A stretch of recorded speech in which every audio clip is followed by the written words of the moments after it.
جب ہم سفر حج پر جاتے ہیں یا عمرہ کی سعادت حاصل کرنے ہیں، نیت تو میری یہی ہوتی ہے کہ واپس پھر کبھی نہ آئیں۔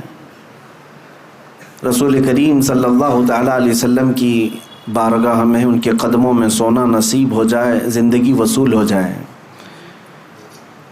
لیکن اللہ تعالیٰ کی مرضی اگر واپس لوٹانا ہمارے وطن میں، ہمارے مقدر میں اس نے لکھا ہے تو لوٹ کر رہیں گے، اور پھر جب آنے کی گھڑی ہوتی ہے یقیناً وہ روح فرسا ہوتی ہے۔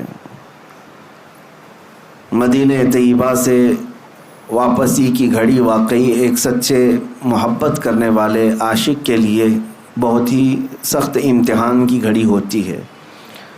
قدم لڑکھڑا جاتے ہیں کہ جو حسین منظر، جو خوبصورت وادیوں میں میں میرے مصطفیٰ کریم صلی اللہ علیہ وسلم کی برکتیں لے رہا تھا، اچانک واپسی کا وقت آ جاتا ہے، قافلے کے چلنے کا شور ہو جاتا ہے، تھوڑی دیر کے لیے کشمکش میں رہتا ہے بندہ، لیکن میرے عزیزو ہم واپس وہاں سے آتے ہیں تو یہی عزم لے کر کے آتے ہیں کہ اے اللہ، مدینے سے اگر واپس جانا ہمارے مقدر میں تو نے لکھ دیا ہے تو فقط اب اس کام کے لیے ہمیں واپس لوٹا کہ وطن جائیں تو بھی زندگی بھر میرے مصطفیٰ کی بات کیا کریں اور دین متین کی خدمت کیا کریں، اللہ اور اس کے رسول کی رضا کے لیے جیا کریں۔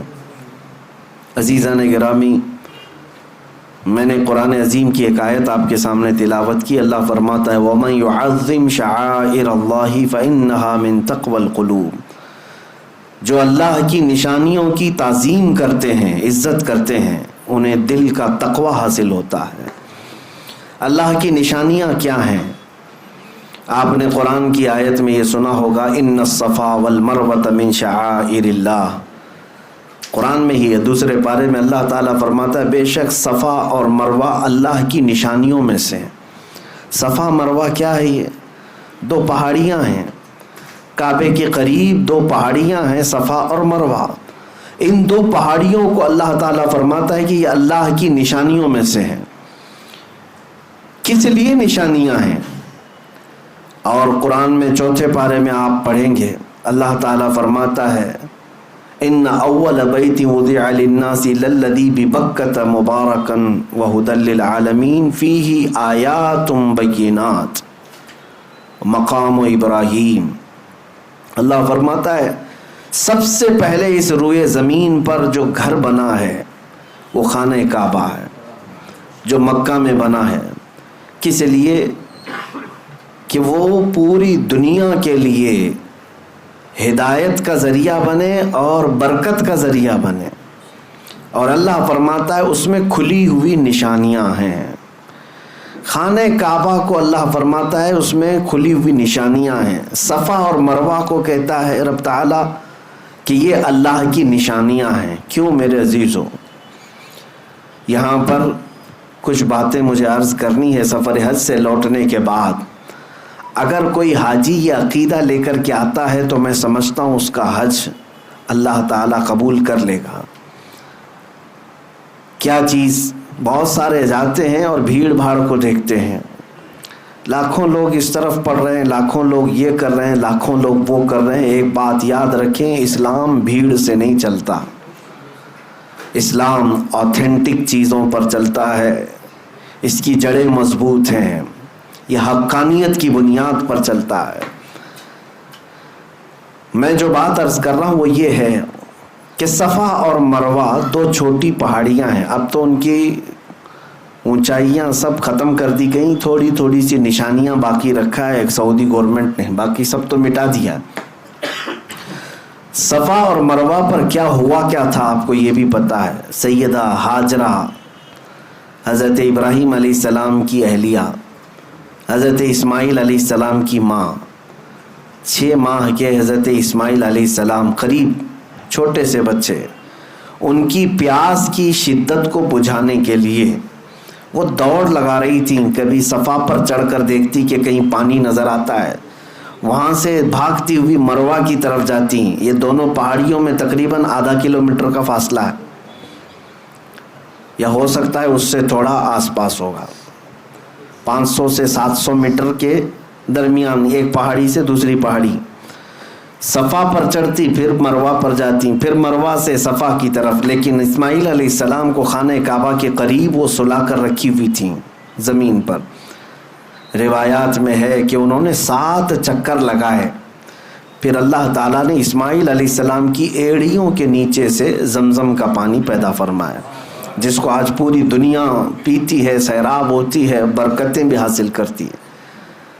اب مجھے جو بات عرض کرنی ہے وہ یہ ہے کہ سیدہ ہاجرہ نے دوڑ لگائی اسماعیل علیہ السلام کی پیاس بجھانے کے لیے، صفا سے مروہ، مروہ سے صفا، صفا سے مروہ، مروہ سے صفا، یہ ٹوٹل 7 چکر ہوئے۔ اس کے بعد یہ بات اس واقعے کو ہو کر کے ہزاروں سال ہو گئے، لیکن آج بھی حاجی وہاں پر دوڑ لگا رہے ہیں، ہر عمرہ پر جانے والا وہاں پر دوڑتا ہے۔ میرے عزیزو، یہ کیا بات ہے؟ اللہ تعالیٰ نے اپنی اس محبوب بندی کی ادا کو قیامت تک آنے والے حاجیوں کے لیے واجب کر دیا۔ یہ اللہ کی نشانی ہے، دونوں پہاڑیاں۔ اب تم دوڑو گے، جو بھی حج کے لیے آئے گا، عمرہ کے لیے آئے گا، دوڑے گا۔ اب مجھے آپ یہ بات بتائیں، کیا آپ بھی کسی کی پیاس بجھانے کے لیے دوڑتے ہیں؟ کیا آپ بھی وہاں پر کسی کو پانی پلانے کے لیے دوڑتے ہیں؟ نہیں۔ آپ سب کو پتا ہے ہم آج وہاں پر دوڑ کسی کی پیاس بجھانے کے لیے نہیں، بلکہ اللہ کی ایک محبوب بندی کی ادا پر عمل کرنے کے لیے دوڑتے ہیں۔ اب بات ایک نکتے کی میں عرض کرتا ہوں۔ اللہ کی نشانیوں میں سے ایک نشانی ہے، کیا ہے؟ صفا اور مروہ۔ توجہ چاہتا ہوں، بہت ہی ایک اہم نکتے کی طرف آپ کی طرف توجہ لے جا رہا ہوں۔ اسماعیل علیہ السلام کون ہیں؟ اللہ کے نبی ہیں، بلکہ ابھی شیر خوار ہیں، دودھ پیتے ہوئے ہیں۔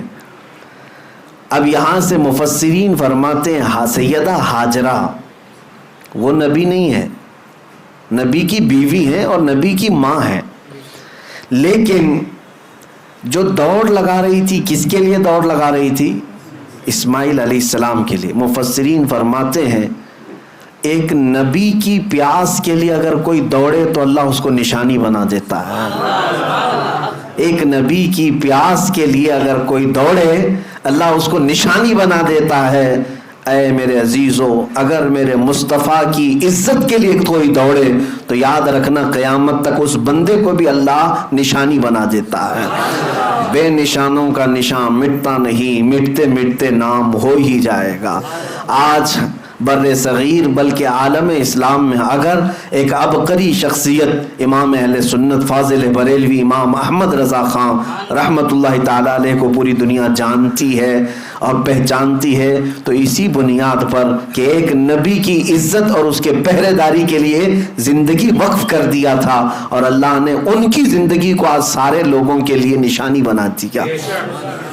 میں اللہ کی نشانیوں میں سے جو نشانیاں ہیں اس کو یہ سمجھ کر کے آیا کہ اب ہمیں اللہ تعالیٰ کی نشانی اگر بننا ہے تو میرے عزیزو نبی کی عزت اور ان کی محبت کے لیے دوڑ لگانا ہوگا۔ وہاں پر بہت ساری چیزیں ہیں، لیکن ایک محب رسول جاتا ہے تو اپنے حبیب کی خوشبوئیں وہاں ڈھونڈتا ہے۔ بعض بدبخت جاتے ہیں، وہ کہتے ہیں کہ یہاں پر اب مصطفیٰ کریم صلی اللہ تعالیٰ علیہ وسلم کا نام لینے کی بھی ضرورت نہیں، نعوذ باللہ من ذالک۔ کئی ایسوں سے میری ملاقات بھی ہوئی، وہ کہتے ہیں کہ وہ آئے تھے اور اپنا پیغام دی اور چلے گئے، وہ اتنے امپورٹنٹ نہیں ہے، قرآن امپورٹنٹ ہے، کعبہ امپورٹنٹ ہے۔ آپ آئے ہیں یہاں پر تو کعبے کا طواف کیجئے، قرآن کی تلاوت کیجئے۔ نبی نبی کیا کہتے ہیں؟ یہ ان کی مت ماری گئی ہے۔ میں نے ان سے کہا کہ نبی اہم نہیں ہے؟ ایک وہیں کے مقامی رہنے والا برسوں سے رہتا ہے، وہ کہہ رہا تھا کہ نہیں، وہ اہم نہیں ہے، قرآن اہم ہے، کعبہ اہم ہے۔ میں نے کہا احمق کو دیکھو، اگر نبی اہم نہیں ہے تو ایک غیر اہم شخص اگر قرآن لا کے دیا ہے تو قرآن کیسے اہم ہو گیا؟ اگر وہ اہم نہیں ہے تو غیر اہم آدمی اگر کوئی کتاب کے بارے میں کہہ رہا ہے یہ اللہ کی کتاب، تو نے مان کیسے لیا کہ یہ اللہ کی کتاب ہے؟ پہلے تجھے یہ تسلیم کرنا پڑے گا جو قرآن لایا ہے وہ سب سے اہم ہے، جس نے کعبہ کی عظمت بتائی وہ سب سے اہم ہے۔ اگر وہ عظمت نہ بتاتا تو ہمیں کیا پتا، اگر وہ قرآن کے اوراق ہمارے سامنے تلاوت نہ کرتا تو ہمیں قرآن کیا پتا۔ اس لیے میرے عزیزو، ہمارا معاملہ تو یہی ہے جو امام اہل سنت فاضل بریلوی نے فرمایا ہے کہ طیبہ نہ صحیح افضل، مکہ ہی بڑا زاہد، ہم عشق کے بندے ہیں کیوں بات بڑھائی ہے۔ اعلیٰ حضرت فرماتے ہیں کہ اے لوگو، تم نے تو ابھی نبی پاک صلی اللہ علیہ وسلم کی عظمت کو دیکھا ہی کیا ہے، اگر دیکھنا ہے تو آؤ خانے کعبہ کے پاس اور کعبے کو توجہ سے دیکھو تو پتہ چلے گا، غور سے سن تو رضا کعبے سے آتی ہے صدا، میری آنکھوں سے میرے پیارے کا روزہ دیکھو، حاجیو آؤ شہنشاہ کا روزہ دیکھو، کعبہ تو دیکھ چکے کعبے کا کعبہ دیکھو۔ عزیزان گرامی وقار، وہاں پر ہم نے حضور پاک صلی اللہ تعالیٰ علیہ وسلم کی نشانیاں اور حضور کی خوشبوئیں ڈھونڈنے کی کوششیں کی ہیں۔ توجہ چاہتا ہوں، صفا اور مروہ کو اللہ تعالیٰ نے کیا فرمایا؟ اللہ کی نشانیاں ہیں۔ توجہ ہے میری طرف؟ میں کچھ چیزیں سمجھا کر کے جاؤں گا، اللہ جلد آپ کو حج نصیب فرمائے اور خانہ کعبہ اور مدینہ طیبہ کی حاضری ہو تو میری یہ باتیں آپ کے کانوں میں گونجتی رہیں کہ دیکھنا ہے تو ہمیں کیا دیکھنا چاہیے۔ صفا مروہ ضرور دیکھیں، لیکن یاد ضرور کریں کہ نبی کے لیے دوڑ لگانے کی وجہ سے 3000 سال بھی گزر جائیں تو وہ پرانا نہیں ہوتا، نہ حضرت حاجرہ کی یاد پرانی ہوتی ہے۔ اب میں آگے اور ایک بات عرض کرتا ہوں، اللہ تعالیٰ فرماتا ہے وَاتَّخِذُوا مِن مَّقَامِ إِبْرَاهِيمَ مُصَلًّى۔ کعبے کے سامنے آج بھی گولڈن کلر کا ایک چھوٹا سا مینار دیکھتے ہوں گے جس کو مقام ابراہیم کہتے ہیں۔ مقام ابراہیم کیا ہے؟ اس میں ایک پتھر رکھا ہوا ہے جس پہ حضرت ابراہیم علیہ السلام کے دونوں پیروں کے صاف نشان ہیں، صاف نشانیاں ہیں۔ وہ پتھر آج بھی محفوظ ہے اور قرآن میں اللہ فرماتا ہے مقام ابراہیم کو اپنی نماز کی جگہ بنا لو۔ جو بھی حاجی، جو بھی ایک معتمر عمرہ کرتا ہے، طواف کے بعد مقام ابراہیم کے پاس آ کر کے 2 رکعت ضرور پڑھتا ہے۔ وہاں پر 2 رکعت پڑھنے کا حکم ہے۔ کعبہ سامنے ہے لیکن اللہ فرما رہا ہے مقام ابراہیم کے پاس، مقام ابراہیم کے پاس پڑھو 2 رکعت۔ قرآن کی آیت میں بتا رہا ہوں وَاتَّخِذُوا مِن مَّقَامِ إِبْرَاهِيمَ مُصَلًّى، اپنی نماز کی جگہ بناؤ مقام ابراہیم کو۔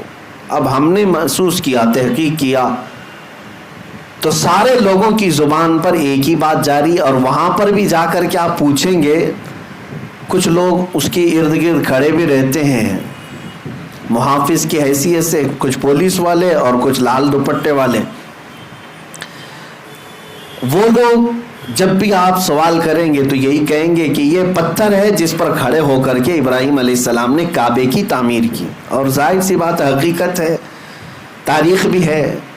وہ پتھر کی ایک تاریخ یہ ہے کہ ابراہیم علیہ السلام اس پتھر پر کھڑے ہو کر کعبے کی دیواریں بلند کرتے تھے۔ دیوار جتنی بلند ہوتی تھی پتھر بھی اونچا ہو جاتا تھا۔ جب ابراہیم علیہ السلام کو اترنا ہوتا تو پتھر چھوٹا ہو جاتا تھا، وہ فلیکسیبل سیڑھی کی طرح تھا، خود اونچا ہوتا تھا اور خود نیچے ہو جاتا تھا۔ اب یہ پتھر ابراہیم علیہ السلام کی خانہ کعبہ کی تعمیر کرنے کی نشانیوں میں سے ایک نشانی رکھی گئی ہے، محفوظ ہے۔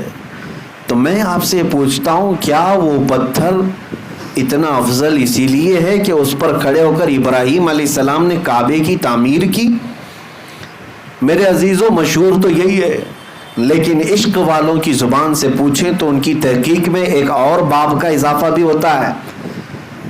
فرماتے ہیں مفسرین کہ اس پتھر کی ایک یادگار اور بھی ہے، صرف کعبے کی تعمیر نہیں ہوئی اس پتھر پر کھڑے ہو کر، بلکہ جب خانہ کعبہ کی تعمیر مکمل ہوئی تو اس پتھر پر کھڑے ہو کر ابراہیم علیہ السلام نے ایک دعا کی تھی، ربنا وبعث فیہم رسولا من انفسہم یتلو علیہم آیاتہ وَيُزَكِّيهِمْ وَيُعَلِّمُهُمُ الْكِتَابَ وَالْحِكْمَةَ إِنَّكَ أَنْتَ الْعَزِيزُ وَيُعَلِّمُهُمُ الْكِتَابَ وَالْحِكْمَةَ وَيُزَكِّيهِمْ إِنَّكَ أَنْتَ الْعَزِيزُ الْحَكِيمُ۔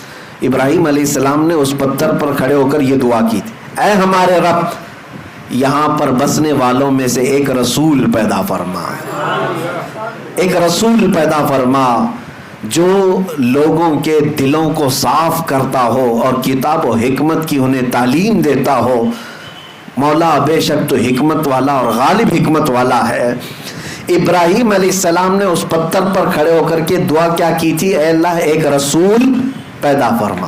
اب میں آپ کو بتاتا ہوں پوری تاریخ میں ابراہیم علیہ السلام سے لے کر آج تک تقریباً 4000 سال کے عرصے میں مکہ میں سوائے میرے مصطفیٰ کے کوئی اور رسول نہیں پیدا ہوا، کوئی اور رسول نہیں آئے۔ ابراہیم علیہ السلام نے دعا کی تھی، ابراہیم علیہ السلام اس پتھر پر کھڑے ہو کر دعا کیے تھے۔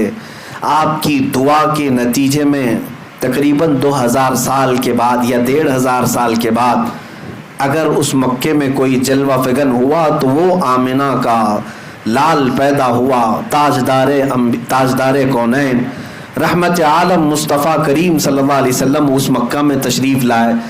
اور اتنا ہی نہیں کہ میں یہ صرف اور صرف قیاس آرائیاں کر رہا ہوں، بلکہ خود میرے آقا نے فرمایا اے لوگو تم جانتے ہو میں کون ہوں، تم جانتے ہو میں کون ہوں؟ اور لوگوں سے کہا سنو، عیسیٰ علیہ السلام جس کی بشارت دیتے تھے اور ابراہیم علیہ السلام جس کے لیے دعا کرتے تھے، میں وہی رسول ہوں۔